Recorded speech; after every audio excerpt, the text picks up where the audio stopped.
Il y a dans la Bible un lien profond entre compassion et liberté. Pour comprendre ce lien, il faut revenir à un moment clé, la naissance de la nation d'Israël. Il ne s'agit pas de politique ni d'histoire moderne, mais de l'Israël biblique. Dans l'Ancien Testament, plusieurs figures marquent le chemin vers cette naissance. Abraham, Isaac, Jacob, Joseph, tous ont contribué à préparer le terrain. Pourtant, dans l'histoire biblique, pour les Juifs encore aujourd'hui, et même pour les chrétiens dans le Nouveau Testament, il existe un événement pivot qui marque véritablement la fondation d'Israël, l'Exode. C'est à ce moment-là que le peuple de Dieu prend forme. Après l'Exode, Dieu commence à l'organiser et à le structurer. De nombreux passages bibliques rappellent ce fait. Israël naît d'un acte divin de libération. Un texte en particulier l'exprime avec force. Dans le livre de l'Exode, chapitre 6, versets 6 et 7. « Je suis le Seigneur, je vous affranchirai des corvées de l'Égypte, je vous délivrerai de l'esclavage auquel on vous soumet. J'assurerai votre rédemption, je vous prendrai pour que vous soyez mon peuple. » Ce passage souligne 3 fondements posés par Dieu. Je vous affranchirai, je vous délivrerai et j'assurerai votre rédemption. Voilà sur quoi repose la naissance de ce peuple. Non pas sur une ethnie, non pas sur un roi, non pas sur des mérites humains, mais sur un acte de délivrance. Et ce choix de Dieu devient un marqueur identitaire. L'identité d'Israël n'est pas liée au sang ou à une appartenance ethnique. D'ailleurs, à la sortie d'Égypte, beaucoup d'Égyptiens et d'étrangers se sont joints au peuple et ont cheminé avec lui. L'identité d'Israël n'est pas non plus fondée sur le leadership de Moïse. Elle repose entièrement sur un acte de délivrance. Ce principe traverse toute l'histoire biblique et se retrouve dans le Nouveau Testament. Jésus fonde son royaume non sur une ethnie, non sur des mérites personnels ou collectifs, mais sur un acte de délivrance. Car c'est ainsi que Dieu agit depuis le commencement. Il construit son peuple sur la base d'une libération. C'est là que se trouve la véritable identité, non dans le sabbat, ni dans le décalogue, ni dans la multitude de prescriptions alimentaires. L'identité chrétienne est enracinée dans l'acte de délivrance accompli par Jésus. C'est cela qui fait de nous un royaume. Voilà pourquoi ces points sont essentiels. Ils nous rappellent que la source de notre chrétienté n'est pas dans des pratiques, mais dans un acte. L'acte fondateur de notre foi, celui de la délivrance.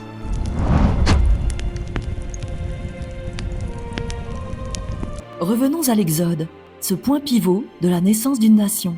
Pour mieux comprendre ce qui s'est passé, il faut regarder de près le processus par lequel Dieu a conduit son peuple. Bien sûr, lorsque l'on pense à l'Exode, c'est souvent le nom de Moïse qui vient en premier. Moïse est une figure centrale. On l'apprécie parce que son histoire est marquée de miracles spectaculaires. Les plaies d'Égypte, le feu du Sinaï, la mer qui s'ouvre, tout cela frappe l'imagination. Mais lorsqu'on prend le temps de lire le livre de l'Exode, on découvre que le récit ne commence pas avec Moïse. L'accent est mis ailleurs. Alors, comment débute cette histoire de délivrance ? Le livre de l'Exode s'ouvre ainsi au chapitre 1. Un nouveau roi qui n'avait pas connu Joseph vint à régner sur l'Égypte. Il dit à son peuple, « Le peuple des Israélites est plus nombreux et plus fort que nous. Agissons donc avec sagesse à son égard, de peur qu'il ne se multiplie. » Les Israélites étaient devenus nombreux. Et cette force inquiétait Pharaon. Il redoutait qu'en cas de guerre, il puisse se tourner contre lui. Alors, mu par la peur, il décida d'agir avec sagesse. Mais dans la Bible, chaque fois que la peur dicte la soi-disant sagesse des hommes, cela conduit rarement au bien. Voici donc ce que Pharaon mit en place. On assigna au peuple des chefs de travaux forcés afin de l'affliger par des corvées. Autrement dit, il choisit d'asservir ceux qu'il craignait. Mais cette stratégie ne porta pas ses fruits, car le texte poursuit, plus on affligeait le peuple, plus il se multipliait et s'accroissait. Et c'est précisément à cause de cette multiplication que les Israélites furent pris en horreur. La peur se transforma en haine. Car de la peur à la haine, il n'y a qu'un pas, et l'histoire de l'humanité ne cesse de le confirmer. Mais Pharaon, loin de reculer, renforça encore son oppression, comme le rapporte Exode 1, versets 13 et 14. Les Égyptiens soumirent les Israélites à un rude esclavage, ils leur rendirent la vie amère par un dur esclavage. Pourquoi changer une stratégie qui ne marche pas quand on peut simplement appuyer plus fort? Voilà le chemin que prit Pharaon.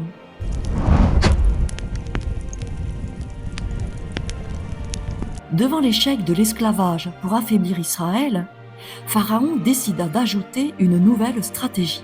Le texte dit dans Exode, chapitre 1, verset 15, « Le roi d'Égypte parla aussi aux sages-femmes des Hébreux. L'une se nommait Shifra et l'autre Poua. Ainsi, les premiers personnages mis en avant dans le récit de l'Exode ne sont pas Moïse ni Aaron, mais deux femmes simples, deux sages-femmes. Et voici ce que Pharaon leur ordonna selon le verset 16. « Quand vous accoucherez les femmes des Hébreux et que vous les verrez sur les sièges, si c'est un garçon, faites-le mourir. Si c'est une fille, qu'elle vive. » La nouvelle stratégie de Pharaon reposait sur une éradication sélective. Supprimer les garçons pour couper la force militaire future d'Israël. Son raisonnement était simple. Un peuple fort, ce sont des hommes capables de combattre. Les filles, elles, n'étaient vues que comme des êtres fragiles, faibles, incapables de se défendre. Mais voici ce qui arriva, verset 17. Les sages-femmes craignirent Dieu. Elles ne firent pas ce que leur avait dit le roi d'Égypte. Elles laissèrent vivre les enfants. Ces femmes avaient devant elles le roi d'un empire puissant, celui qui détenait sur elles le pouvoir de vie et de mort. Pourtant, elles placèrent leur crainte plus haut, non pas dans la main du roi, mais dans celle de Dieu. Elles choisirent de craindre celui qui est vraiment au-dessus de tout. Quel acte de courage, quelle démonstration de foi. Ces deux femmes, avec leurs mains fragiles, refusèrent d'obéir à un ordre injuste. Elles ne firent pas de distinction entre garçons et filles. Elles laissèrent vivre les enfants, toutes les vies. Leur combat n'était pas mené avec des armes, ni avec des épées ou des boucliers. Leur combat, c'était de préserver la vie là où Dieu les avait placés. Ce témoignage fait écho à une parole de l'apôtre Paul dans Romains chapitre 12, verset 21. « Ne te laisse pas vaincre par le mal, mais surmonte le mal par le bien. » Voilà ce qu'elles firent. Elles surmontèrent la violence et la mort en préservant la vie. Mais Pharaon ne tarda pas à réagir. Il convoqua les sages-femmes et leur demanda, au verset 18, « Pourquoi avez-vous laissé vivre les enfants mâles ?» Alors, elles lui répondirent par une ruse, qui pouvait bien avoir un fond de vérité. Et voici ce qu'elles dirent selon le verset 19, « Les femmes hébreux ne sont pas comme les égyptiennes. Elles sont vigoureuses. Avant que la sage-femme vienne vers elles, elles ont déjà enfanté. » C'est là une ironie magnifique. Pharaon voulait supprimer les hommes parce qu'ils étaient forts. Et ces femmes, face à lui, lui disent en substance « La vraie force, elle est dans les femmes. » On ne sait pas exactement si cette réponse était une excuse, une vérité partielle ou la réalité. Mais ce que l'on sait, c'est qu'elle permit de protéger la vie. Et dans ce contexte, grâce à leur courage et à leur fidélité, des naissances purent avoir lieu.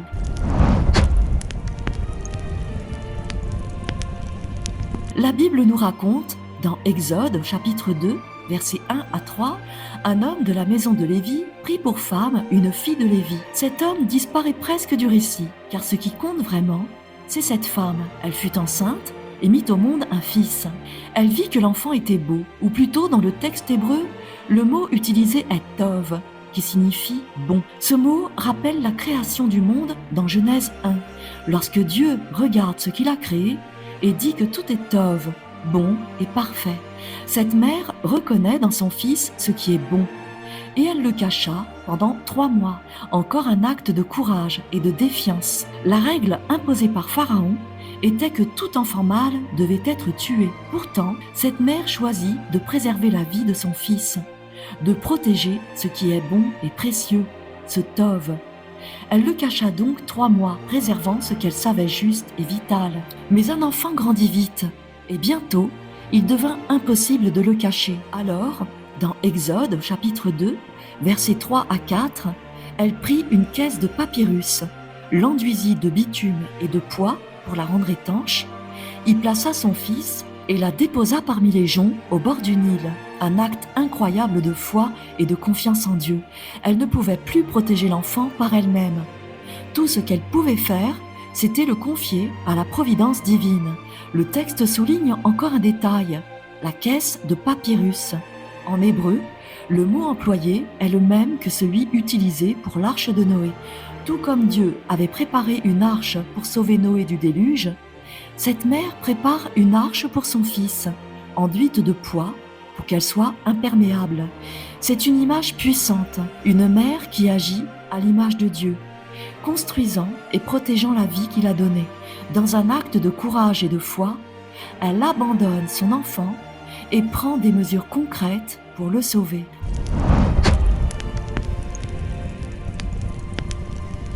Dans Exode, chapitre 2, verset 5, la fille du Pharaon descendit se baigner dans le Nil. Tandis que ses servantes se promenaient au bord du fleuve, elle aperçut la caisse au milieu des joncs et envoya une de ses servantes la prendre. Deux nouveaux personnages apparaissent ici. Une servante qui va tirer Moïse des eaux, d'où viendra le nom de celui qui est tiré des eaux, et la princesse elle-même. Cette princesse, animée par la curiosité, demande à sa servante d'agir. Le texte poursuit au verset 6. Elle ouvrit l'arche et vit l'enfant. Et voici, c'était un petit garçon qui pleurait. Et elle eut compassion de lui et dit, c'est un des enfants des Hébreux. Plusieurs éléments sont importants. La princesse sait exactement ce qu'elle voit. Un petit garçon et un enfant des Hébreux. Elle aurait pu simplement dire un enfant, mais l'auteur souligne qu'il s'agit bien d'un garçon hébreu, l'enfant qu'il fallait tuer selon l'ordre de Pharaon. Mais l'enfant pleure et la compassion de la princesse prend le dessus. Elle choisit d'aller à l'encontre de l'ordre de son père et de préserver la vie. Encore une fois, la vie est protégée par amour, par compassion, par force et par courage, même envers un étranger.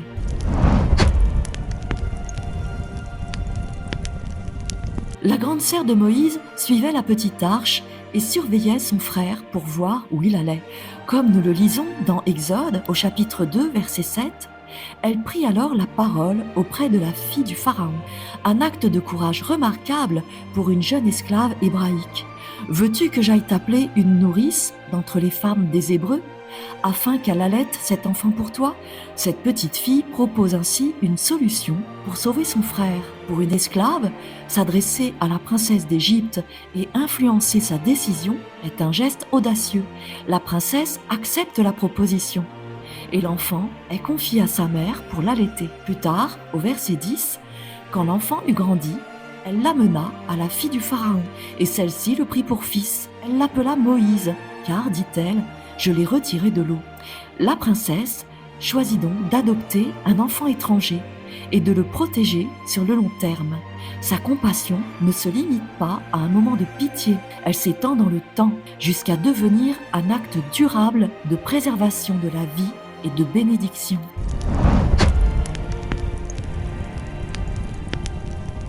Moïse grandit et comme tout jeune homme, il fit des erreurs.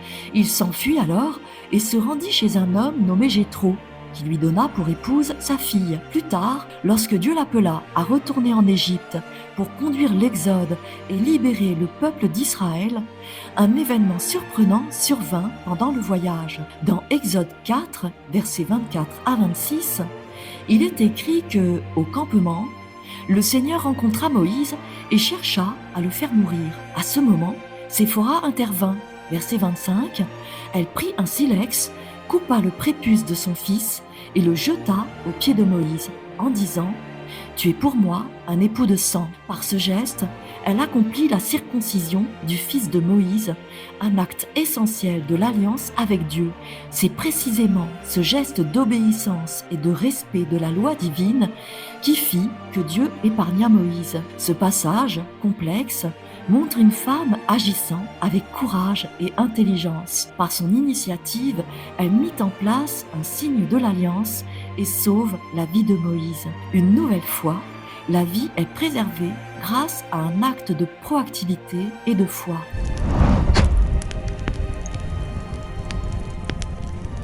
Le livre de l'Exode commence de manière étonnante. Du chapitre 1 au chapitre 4, ce sont d'abord des femmes qui apparaissent et qui façonnent le récit. Nous rencontrons d'abord Shifra et Poua, les sages-femmes. La Bible nous raconte qu'elles firent preuve de courage et de crainte de l'Éternel, en préservant la vie des enfants d'Israël, malgré l'ordre de Pharaon de tuer les garçons. Puis vient Jochébed, la mère de Moïse, qui brave l'interdit pour protéger son fils. Par compassion et par foi, elle le place dans une arche sur le Nil, agissant presque comme Dieu l'avait fait pour Noé. Myriam, la sœur aînée de Moïse, apparaît ensuite. Elle se montre protectrice et courageuse, proposant à la princesse d'Égypte une solution pour que son frère survive. Par son initiative, cette petite fille devient conseillère et préserve la vie. Une servante de la princesse retire Moïse des eaux et la princesse elle-même va à l'encontre de l'ordre de son père en adoptant un enfant hébreu, montrant compassion et courage. Enfin, Séphora, la fille de Jéthro, intervient pour sauver son mari Moïse et préserver la vie en accomplissant le geste de la circoncision. Le livre de l'Exode ne commence donc pas seulement avec Moïse, il commence avec 7 femmes qui permettent la libération du peuple d'Israël. Alors que Pharaon cherchait à tuer des hommes forts, la Bible nous présente des guerrières et des femmes fortes capables de renverser un empire. Et comment le font-elles? Non par les armes, non par la puissance militaire, mais par l'amour et la compassion. Chez les Juifs, il y a une relation particulière entre le ventre et la compassion. En hébreu, rechen signifie le ventre, et l'araméen, la compassion. C'est la même racine. La maternité et la protection de la vie sont profondément liées à la compassion. Ces femmes démontrent que c'est par des actes de compassion et de courage que l'on peut protéger, préserver et finalement libérer. Leurs gestes façonnent l'Exode et la libération du peuple d'Israël.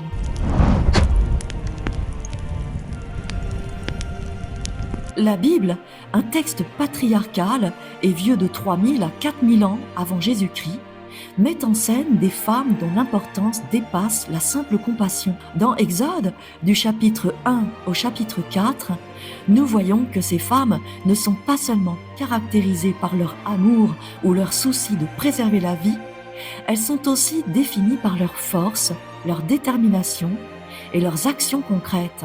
Ce sont elles qui permettent la libération d'Israël. Le texte biblique nous invite à contempler ces femmes comme modèles. Leur objectif va au-delà de la compassion.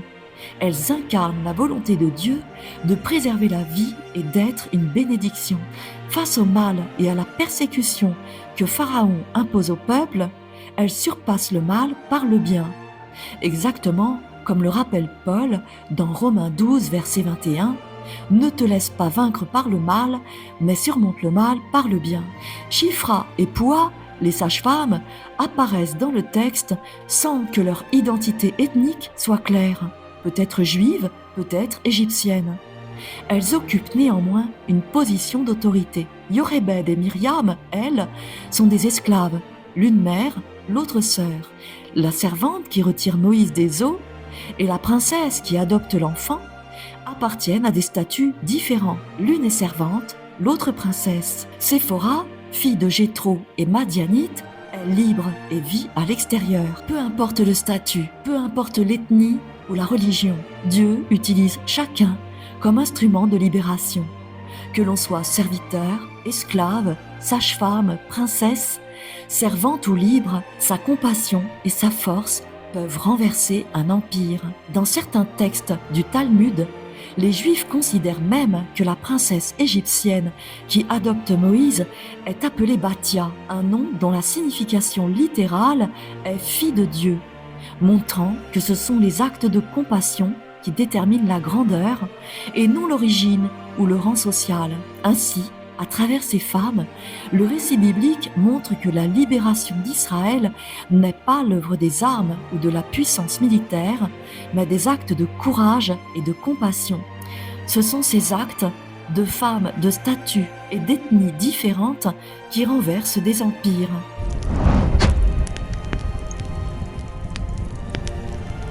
Dans les premiers chapitres de l'Exode, la Bible nous montre que la véritable force ne réside pas dans le combat ou la violence, mais dans la compassion. Moïse, avant le chapitre 4, ne fait pas preuve de courage. Il tue un Égyptien et, saisi de peur, s'enfuit. Le seul homme de l'histoire à ce stade est un meurtrier qui se dérobe, contrastant fortement avec les femmes qui, par leur courage et leurs actions, préservent la vie. La Bible nous enseigne que notre véritable instrument de combat, c'est la compassion. La force, c'est d'utiliser le bien pour vaincre le mal, comme nous le rappelle Paul dans Romains 12, verset 21. Dans ces histoires, vaincre le mal ne se fait pas par la force physique, par les armes ou par la violence, mais par l'amour et la protection de la vie. L'injustice et le mal sont partout, mais il faut plus de force pour choisir le bien que pour céder à la colère ou à la vengeance. Les actes de compassion sont les premiers actes libérateurs, et c'est par eux que commence réellement l'exode du peuple. Nous ne sommes pas tous des Moïse, il n'y a qu'un seul Moïse, et Dieu a placé Jésus comme libérateur. Mais nous pouvons être comme ces femmes, agir avec courage et compassion, protéger la vie et participer à la libération des autres. Lorsque l'on cherche à savoir par où commencer le processus de libération pour soi ou pour les autres, pour construire une nation unie de chrétiens, la Bible montre la voie. Commencez par des actes de compassion là où Dieu vous a placé.